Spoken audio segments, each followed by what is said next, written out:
last 4, 5, 6 years maybe, and it's pretty cut and dry when you can be in compliance and still die. I've always had concerns when it came to my race and my skin color.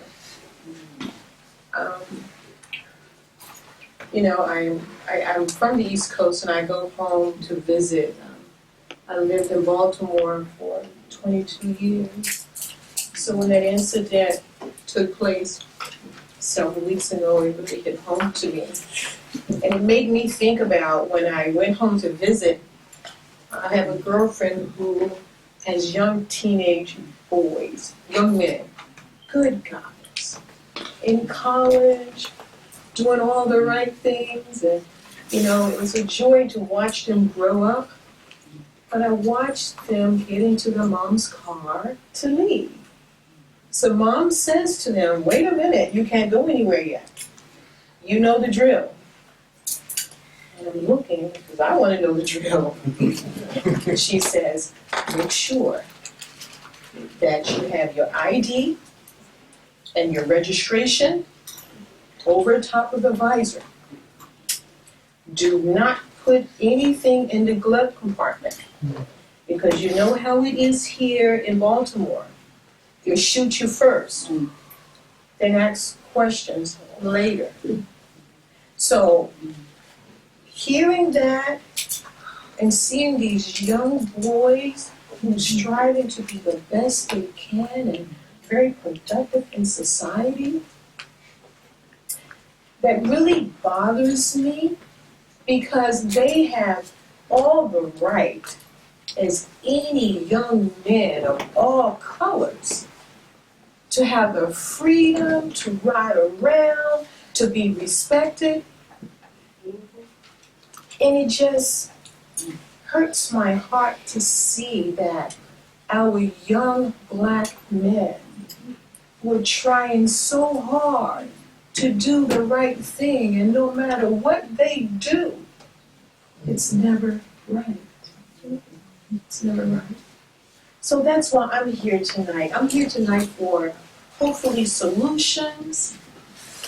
Hopefully we all can get together and say, this is not right. What can we do as a people and as a whole? Thank you. I'm at a point in time where I'm afraid, but I'm comfortable at the same time. So it's a weird dynamic of what we've been faced with right about the last 4, 5, 6 years maybe. And it's pretty cut and dry when you can be in compliance and still die. And I have 2 young boys who are just getting out of college and one is still in college. And to be honest with you, sometimes I ran out of things to tell them what to do. And it's an important time where they have to be informed of the evil and the crookedness that they're going to be facing on a regular basis. One being out of college and trying to apply for jobs and gain employment. And the other is still trying to figure out what particular avenue he's going to take in college in order for him to gain employment, at a later date. But it's really hard at this point in time to tell them what to do, to be in compliant and still die. That's been a big challenge for me. So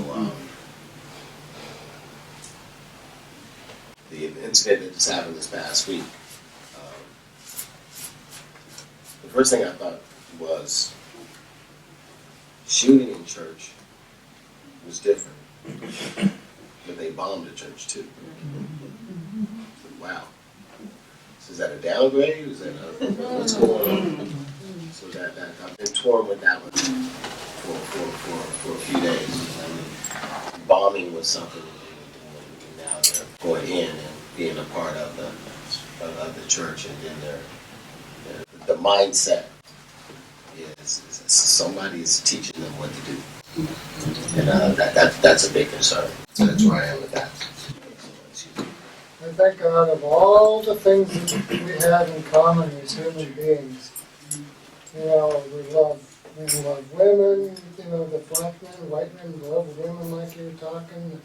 All the things we have in common. It's utter insanity to pick out skin color to separate us. Thank you. I mean, and it's a collective insanity. Why would you pick skin color to separate people, It becomes an obsession with white people. Are you black or are you white? I don't know, I can't tell. What are you, Which way are you going? It's just insanity. That's enough. First, the governor in South Carolina said the Confederate flag has got to come down. Let's totally support that. There's an opportunity. Second thing that's going on in Seattle, in New York, right? In Seattle, is the Department of Justice issues. So every quarter they come out with a new report reporting on what's going on. Police Guild is fighting it. We got to be on the side of the Department of Justice. So it's a king tactic to get a stronger force to overwhelm a weaker force. The feds trump to Seattle. But we have to make sure the feds don't get watered down and they don't get negotiated away from being firm. I think the other piece for me is just growing up in Baton Rouge, Louisiana. Like Gil Scott-Heron said, this ain't no new thing. This ain't no new thing. So just, I think part for me is always finding a place to be active. If I feel like there's a place to at least have a moral commitment to activism, or send a letter, or share a message like this, I'm honoring places where I'm strong, and I can build from there. I have been having a heavy heart about this whole thing that's been going on. I could tell that the racism seems to be getting more and more bold. The acts of racism is becoming more. I want to hold on to God's word, even in this time, because it's really something unknown that we will never know the answer for that. And the pastor and I were talking about how amazing it was that the family forgave this man. Now we'd seen that before, but this is at trials where people have had months or even years to grieve and come to terms with it. This is within hours. He didn't know that if he would be able, to be able to do that, at least that quick, and our pastor says, well, we just saw an example, and that's the example that we should follow. Because evil, the devil, Satan, found a fertile mind, and he used that person. But we got to go out there and vote. Less than 1/2 of the eligible voters even bother to go out and vote. And they are grinding on, and of course they're even denying people to vote. They've started new tests all over the country. Supreme Court says, yep, that's okay, you can do those tests. But we got to vote, we got to get organized, and we just got to do it, because if less than half the people are voting, and then if somebody wins with 51%, that means just shade over 1/4 of the people are setting the agenda, and we can overcome that. If you get just 10 to 15% more people actually going to, and all the time, not just in the general election, what really counts is in the primaries and in those off-year elections, and they say that all politics is local. You bet, because sometimes we're just rubber stamping the same people in the local level or the state level over and over again, and then we wonder why nothing ever changes. Well, I'm not going to say much. I believe it's important to be active in what's going on politically, and if you can vote, if you can be a good neighbor, if you can help someone as well. I went back to school to become a teacher about 10 years ago, so I work with young people every day, and I volunteer with young people to try to help keep them on track. And so that's my role in the school to prison pipeline. So I came here just to see other people who felt something about these issues. And it's important just to keep doing whatever you can do, however small you might think it is. That's it. Well, my name's Carol, and I get to the meetings every so often, and I thank you for your poetry. It's just, I keep threatening to sit down and try to write, but it's just, and I'm listening, and all the things that are going on, and if I'm not careful, I'm going to get depressed. I missed the 60s. I was raising kids, and we had two specific issues, and nowadays it's everywhere. It's just everywhere. But I think with enough of us pulling together, talking, sharing, I think God's grace is starting to work. I think there's something going on out there, and I think it's going to be large. It's going to take some time, and it's going to be very, very difficult. Nothing worthwhile is ever easy, but I think we can take our country back.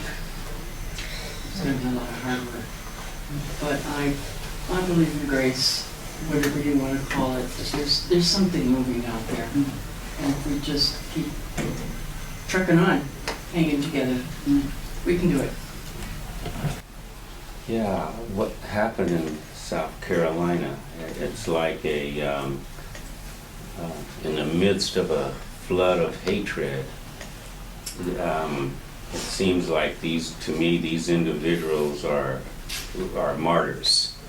They're the essence, the essence and the epitome of the true meaning of martyrdom. They are that point around which anyone who claims to be a martyr should circle around. And to me, what they did, the whole situation brings to mind the Exodus, where I believe now, when they forgave that young man, that was a clear demonstration between good and evil, which created dry land, as far as what people are on the right track in their response to this horrendous act of barbarism. And they were chosen, I believe, to be eternally exalted and be the source of that, hopefully to add fuel to what we're doing, to continue to open up the hearts to truth and away from blindness. Yeah. Unjust laws fan the fire, even as our cities are burning. And through the black pupil of the eye, flames of injustice arise. Black, surrounded by white flight, crosses burning in the night, sound the alarm. America, where hath the sweet dew of justice gone?